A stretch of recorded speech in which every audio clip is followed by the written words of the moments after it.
Hello friends, कैसे हैं आप सब। स्वागत है हमारे यूट्यूब के इस प्लेटफॉर्म पर जिसका नाम यस यस इंग्लिश ट्यूटोरियल है।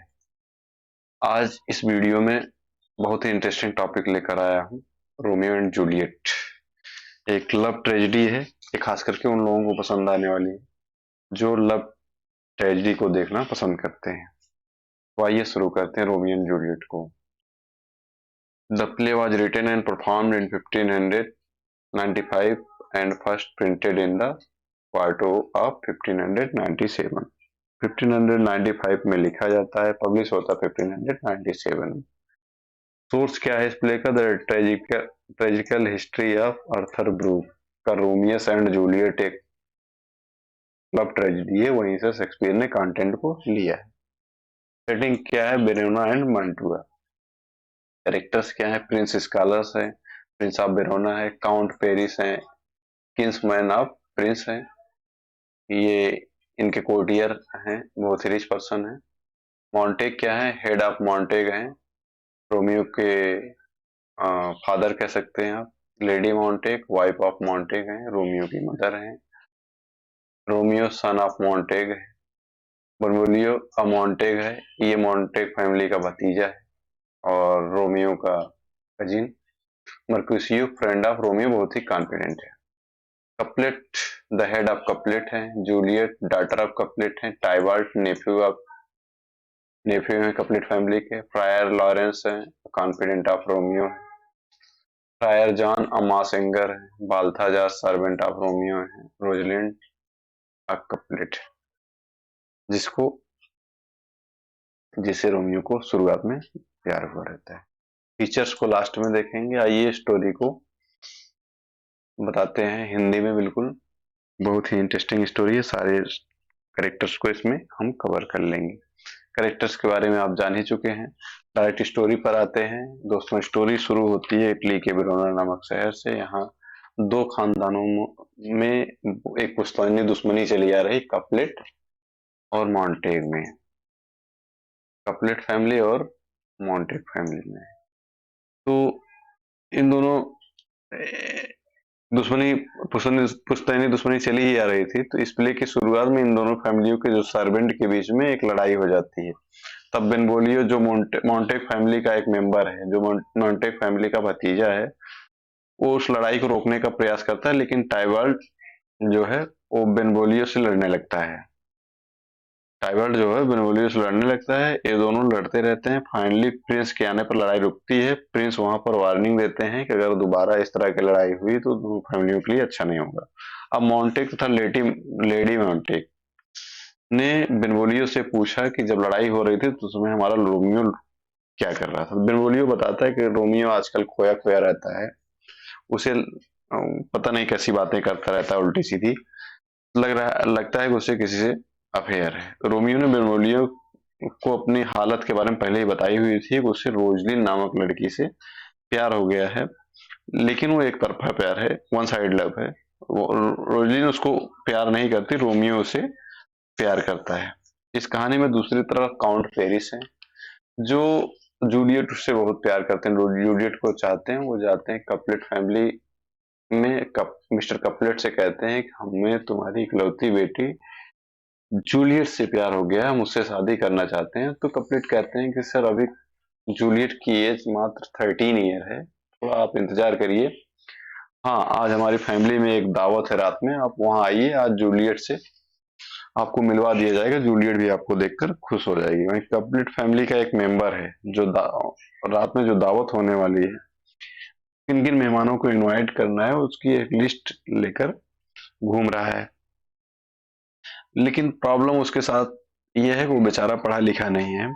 वो जो इनविटेशन की लिस्ट है, वो जो है रोमियो जा रहा होता है, तो रोमियो रास्ते में मिलता है तो उसको दिखाता है कि कहता है कि इसमें किसको किसको इनवाइट करना, हमें वो नाम बता दो। रोमियो उस लिस्ट को देखता है तो उसमें रोसलिन का नाम देख लेता है। अब वो प्लानिंग करने लगता है कि उससे भी रात में पार्टी में जाना है। अब पार्टी शुरू होती है। जूलियट की माँ और उनकी नर्स और जूलियट आपस में बात कर रहे होते हैं, जूलियट को कन्विंस कर रहे होते हैं, काउंट पेरिस की बहुत तारीफ कर रहे होते हैं, वो वैसा है वैसा है। तो जूलियट उससे मिलने के लिए तैयार हो जाती है। बेनवोलियो, मर्क्यूसियो और रोमियो, ये तीनों जने मास्क पहनकर पार्टी में घुस जाते हैं। तो जैसे पार्टी में घुसते हैं, रोमियो जो है जूलियट को देख लेता है पार्टी में। जूलियट को देखते वो पूरी तरह से फ्लैट हो जाता है, सब कुछ भूल जाता है, उसको लव एट फर्स्ट साइट हो जाता है। तभी वहां पर वो रोशलिन को भूल जाता है, जबकि वो रोशलिन के लिए वहां पर आया था। ये जो तीनों थे, रोमियो, मर्क्यूसियो और बेनवोलियो, मास्क पहने हुए थे, लेकिन उनकी आवाज से टाइबाल्ट उनको पहचान जाता है। टाइबाल्ट कौन? कुपलेट फैमिली का भतीजा। लेकिन वो जाकर कपलेट से बता देता है। कपलेट फैमिली कहती है कि इस पार्टी में हमें कोई पंगा नहीं चाहिए। वो मैटर को वहीं पर छोड़ देते हैं। अब दूसरी तरफ रोमियो जूलियट से प्रेम में पड़ जाता है, पार्टी में उसका हाथ पकड़कर उससे बहुत सारी बातें करता है। वो जूलियट को किस भी करने की कोशिश करता है। तो इसका मतलब सीधा ये निकलता है कि जूलियट को भी रोमियो पसंद आ गया, दोनों एक दूसरे से प्यार करने लगे, परिवार की आपसी दुश्मनी को भूलकर। उनको ये परवाह नहीं थी कि फैमिली में हमारी पुश्तैनी दुश्मनी चल रही है। अब पार्टी खत्म होती, पार्टी के दूसरे दिन जो रोमियो अपने दोस्तों को लेकर जूलियट को घर पर जाता है, दीवार पर चढ़ जाता है और वहां पर प्यार भरी बातें करता है। मैं तुमसे प्यार करता हूँ, ये वो दुनिया भर की बातें। तब रोमियो अपने दोस्त फ्रायर के पास जाता है। वो कहता है कि हमें जूलियट से शादी करनी है। फ्रायर को ये बातें थोड़ी सी अजीब सी लगती हैं, कभी तक रोशलिन को चाहता था, आज जूलियट को, लेकिन शादी करवाने के लिए एग्री हो जाता है। उनमें उनको उसको लगा कि इस तरह करने से दोनों परिवारों में शांति आएगी, हो सकता है दुश्मनी ये लोग भूल जाएं। अब क्या होता है कि को रोमियो को जो अ, रोमियो और टाइबाल्ट में थोड़ी सी लड़ाई हो जाती है। टाइबाल्ट क्या करता है, रोमियो को चैलेंज करता है। और जो टाइबाल्ट जूलियट का कजिन है, तो रोमियो उससे लड़ना नहीं चाहता, कहता है कि मैं नर्स से कहता है कि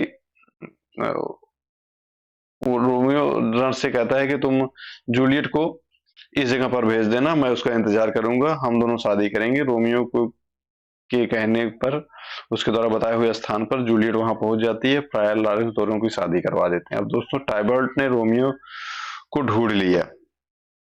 वो पहले ही चैलेंज किया हुआ था और उससे लड़ने लगा, लेकिन रोमियो उससे लड़ना नहीं चाहता था, जो क्योंकि वो जूलियट का कजिन है, उसको मारना ठीक नहीं। अब रोमियो उस पर हाथ नहीं उठा, लेकिन मार्क्यूसियो टाइबर्ट से लड़ना स्टार्ट कर देता है। और टाइबर्ट क्या करता है कि मार्क्यूसियो को अपनी तलवार से घायल कर देता है। अब रोमियो गुस्सा आना ही था, उसने गुस्से में क्या दिया, टाइबर्ट को मार दिया और वहां से भाग गया। यह सब हो जाने के बाद वहां पर प्रिंस आता है। बेनवोलियो जो है, वो प्रिंस को सारी घटना बताता है कि रोमियो गलती से टाइबर्ट को मार दिया है। प्रिंस ने ये डिक्लेयर किया कि रोमियो को वेरोना से वैनिश किया जाता है, आज के बाद वह यहाँ नहीं दिखेगा और वापस लौटकर नहीं आए। वहां पर जूलियट बेस, और दूसरी तरफ जूलियट जो है, ये रोमियो का बेसब्री से इंतजार कर रही है। और वहां पर अ, उसकी जूलियट की नर्स आई और उसको आकर बताई कि रोमियो के हाथों टाइबर्ट का मर्डर हो गया है और प्रिंस ने उसको बेरोना से बैनिस्ट कर दिया है। इतनी बात सुनकर जूलियट अभी भी रोमियो का सपोर्ट कर रही थी। वो कह रही थी कुछ ना कुछ टाइबर्ट ने गलती की होगी, तभी रोमियो ने मारा। वो अपने नर्स से कहती है कि रोमियो के पास जाओ और उससे कहो कि मैं उसका इंतजार कर रही हूँ, वो मेरे पास आए। अब वो पुजारी जो फ्रायर लॉरेंस है, जो सेंट है, जो रोमियो और जूलियट की शादी करवाया था, उसने रोमियो को बताया कि तुम्हें वेनिस से बैनिश कर दिया गया है, तुमने टाइबाल्ट का मर्डर कर दिया है, अब तुम्हें इस शहर से को छोड़कर जाना होगा। अब रोमियो बड़ा परेशान होता है, वो खुद को मारने की कोशिश करता है। तभी जूलियट की नर्स उसके पास आती है और बोलती है कि जूलियट तुम्हारा इंतजार कर रही है। अब फ्रायर लॉरेंस रोमियो से कहता है कि तुम्हारी कुछ मदद कर सकता हूं मैं, लेकिन तुम अपने आप को मारना मत। तुम एक काम करो, तुम सुबह मांटुआ चले जाओ और वहां पर पहुंचकर मेरे मैसेज का इंतजार करो। वहां दूसरी तरफ जूलियट की फैमिली ने डिसाइड कर लिया जूलियट की शादी काउंट पेरिस से करवा देंगे। लेकिन कपलेट ने जो शादी का प्रपोजल जूलियट से रखा काउंट पेरिस से कराने के लिए, जूलियट उसको एक्सेप्ट नहीं कर रही थी, उसका लगातार विरोध कर रही थी, मना कर रही थी। अब उस बेचारी को धमकियां मिलने लगी, तुम्हें ऐसा करना ही पड़ेगा, तुम्हें काउंट पेरिस से शादी करनी ही पड़ेगी। अब जूलियट के पास कोई और विकल्प नहीं था, वो फ्रायर लॉरेंस के पास गई और फ्रायर लॉरेंस से रिक्वेस्ट की कि मुझे इस प्रॉब्लम से बाहर निकालो, नहीं निकाला तो मैं खुद को मार लूंगी, फ्रायर लॉरेंस से। अब फ्रायर लॉरेंस का भी फर्ज बनता है कि जूलियट की मदद करे, और जूलियट को एक ड्रग्स देता है सीसी उसकी, और कहा कि अपनी शादी के एक दिन पहले इसको तुम पी लेना, फिर तुमको क्या होगा कि तुम्हें लगेगा तुम मर चुकी हो, और तुम्हारी फैमिली को लगेगा कि तुम मर चुकी हो, और तुम्हें दफनाने के लिए तुम्हारे फैमिली के मेंबर टूम्ब पर लेकर आएंगे। जब तुम्हें होश आएगा मैं तुम्हें टूम्ब से निकालकर मांटुआ ले जाऊंगा जहां रोमियो रहता है, और वहीं पर तुम्हारी मुलाकात हो जाएगी। और ये बात जूलियट मान लेती है, और फिर जूलियट वो ड्रग्स लेकर आती है। रात भर सोचती है ड्रग्स लेना चाहिए कि नहीं चाहिए, बड़ी असमंजस में है। फिर सोचा कि यह ड्रग्स लूंगी, और वो ड्रग्स फाइनली ले लेती है, और वो अनकॉन्शियस अवस्था में चली जाती है। तब वहां पर जूलियट के फैमिली के मेंबर बहुत ही परेशान होते हैं, वहां पर रोने लगते हैं, और फ्रायर लॉरेंस वहां पर आ जाता है और समझाता है जूलियट जहां भी होगी वो बहुत खुश होगी, क्योंकि उसको पता है कि ये फेक डेथ है। और उसकी फैमिली वाले दफनाने के लिए वहां उसको टूम पर ले जाते हैं और वहां पर दफना देते हैं। वहां दूसरी तरफ मांटुआ जूलियट यहाँ पर कोई रोमियो का नौकर मांटुआ में आकर बता देता है कि जूलियट की डेथ हो गई है रोमियो से। रोमियो सुनकर बहुत ही गुस्सा होता है, उसको अफसोस होता है, वो मरना चाहता है। रोमियो पास के एक दवाखाने में जाता है और वहां से मरने के लिए जहर उधार मांगता है, और उसको क्या पता कि ये एक फेक डेथ है जूलियट की, असलियत असली में तो वो मरी नहीं है। तब क्या हुआ, फ्रायर लॉरेंस ने एक पुजारी फ्रायर जान, ये जो फ्रायर जान है इसको कहता है तुम जाओ रोमियो से बता दो कि जूलियट की फेक डेथ है। फ्रायर जान कहता है कि नहीं मैं नहीं जाऊंगा, वो जाने से मना कर देता है, कहता है कि अगर इससे ये जो प्रिंस है, प्रिंस स्कारस को पता चल जाएगा तो हमें अपने शहर से बैनिश कर देंगे, तो वो नहीं जाता है। और फ्रायर लॉरेंस उससे बार बार कहता है कि तुम बात की गंभीरता को समझो, 3 घंटे तक उस दवा का असर होगा, जूलियट अभी जग जाएगी, अगर वो रूम पर रोमियो को नहीं पाएगी तो हम मुझ पर गुस्सा करेगी। वहीं दूसरी तरफ काउंट पेरिस जो है जूलियट की शादी जिनसे होने वाली थी, जूलियट के कब्र पर आते हैं, वो अपने साथ फूल माला भी लेकर आते हैं। वहीं पर रोमियो भी आ गया है कब्र पर। वो सोचा कि अगली बार जूलियट को देख लूं फिर जहर पीकर मर जाऊंगा। जैसे ही वहां पहुंचा तब काउंट ने अपने आप को छुपा लिया। रोमियो ने जूलियट को कब्र से बाहर निकालना शुरू किया, तब काउंट ने मौका देखकर उस पर हमला कर दिया जो कि छुपा हुआ था। तब रोमियो ने कहा कि मुझसे तुम्हारी कोई दुश्मनी नहीं है, तुम मुझसे क्यों लड़ रहे हो। तब उसने वो कुछ नहीं माना, जबरदस्ती रोमियो से लड़ने लगा। रोमियो ने उसको मार दिया, मरना ही पड़ता, क्या करता, रोमियो के पास कोई ऑप्शन नहीं था। तब रोमियो ने आखिरी बार जूलियट को देखा, फिर किस किया और जहर पीकर मर गया। तब जूलियट को होश आया, तब देखी वहां रोमियो मरा पड़ा है। तब वहां पर फ्रायर लॉरेंस भी आ जाता है, जूलियट को सारी बातें सच सच बता देता है। वहां पर क्या हुआ, जूलियट बेचारी रोमियो की मौत को बर्दाश्त नहीं कर पाई और वहां अपने आप को रखी एक तलवार से मार लिया। वहां पर बहुत भीड़ इकट्ठा हो गई। फ्रायर वहां पर प्रिंस स्कालस भी पहुंच गए। फ्रायर लॉरेंस ने उनको सब कुछ बताया कि दोनों फैमिली की आपसी दुश्मनी के कारण एक दूसरे को जान देना पड़ा। एक जो बहुत ही बेहतरीन जोड़ा था वो मर गया। इन दोनों पर प्रिंस बहुत अफसोस व्यक्त किए। वहां पर दोनों की गोल्ड की मूर्ति बनवाई गई कि आने वाली पीढ़ियों ये जान सकें कि इस तरह की पुश्तैनी दुश्मनी नहीं रखनी है। तो आई होप कहानी समझ में आई होगी दोस्तों। कहानी बहुत ही सिंपल है, बहुत ही इंटरेस्टिंग है। कहानी को स्किप मत करिएगा और अच्छे से समझ में आ जाएगी आप लोगों को। आइए जो प्ले का important topic features of the play इसको देखते हैं। It is a love tragedy. ये एक लव ट्रेजेडी ओथेलो की तरह। although according to according to Nicholas Rowe, it is a story of two feudal family. Very important topic. The play begins with a sonnet spoken by chorus. इस play की शुरुआत होती है एक sonnet से। Shakespeare का एकमात्र प्ले है जिसकी शुरुआत एक सोनेट से होती है, जिसको कोरस के द्वारा बोला जाता है। The character Mercutio is a very interesting in the play. He often uses fun like ask for tomorrow and you will find me grave man। ये जो मर्क्यूसियो है, इस प्ले का जो बहुत ही इम्पोर्टेंट करेक्टर है, इंटरेस्टिंग करेक्टर है, ये कॉन्फिडेंट है रोमियो का, एक पन बोलता है जो कि बहुत फेमस है प्ले में। और पन का मतलब तो आप लोग समझते होंगे, फिगर ऑफ स्पीच में। फिगर ऑफ स्पीच में हमारे ये लेक्चर में बहुत ही अच्छे से बताया गया है।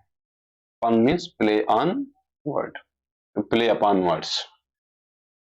Juliet says in the play, "What lies in the name that we call rose by another name would smell as sweet"। बहुत ही important quotation है, बार बार एग्जाम में पूछा जाता है, इसको ध्यान दीजिएगा। नेक्स्ट है, later as she recognizes everything lies in name, especially in family title। बहुत ही important quotation है। तो यहाँ पर प्ले के सारे पॉइंट को मैंने कवर कर दिया और जो इम्पोर्टेंट कोटेशन थी एक दो उसको भी इसमें दे दिया। और आई होप कि प्ले के सारे पॉइंट आपको समझ में आ गए होंगे दोस्तों। अगर कोई पॉइंट समझ में ना आया हो तो आप तो कमेंट सेक्शन में हमको बता सकते हैं। और वीडियो पसंद आया हो तो लाइक जरूर करिएगा, चैनल को सब्सक्राइब करें और शेयर करें। और नेक्स्ट वीडियो जब बनाऊं उसका मैं बनाऊं कि उसका नोटिफिकेशन आपको मिल जाए, तो बेल आइकन को प्रेस करके रखें। Thank you.